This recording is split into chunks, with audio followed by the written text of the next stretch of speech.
To be able to come to work and do what you love and be happy, there's something to be said for that. I believe successful businesses are businesses that can create a culture.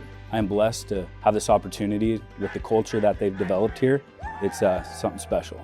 My name is Tristan. I've been in the trades my whole life, and throughout my career, I have thought that the grass is greener on the other side.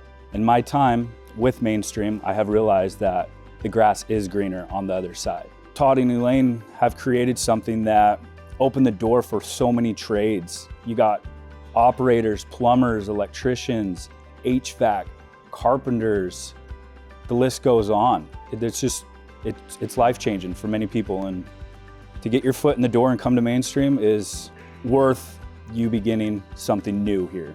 I prefer to be out in the field, absolutely, and if I did advance, I would be out in the field still. I don't think I could never not be out in the field, at least helping the guys out, you know, and doing what I know and sharing my skill set, and to be able to work with other trades and learn something new every day. It's crazy.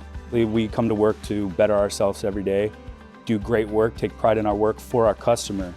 This is what I'm good at. This is what I love to do. It's where you want to be.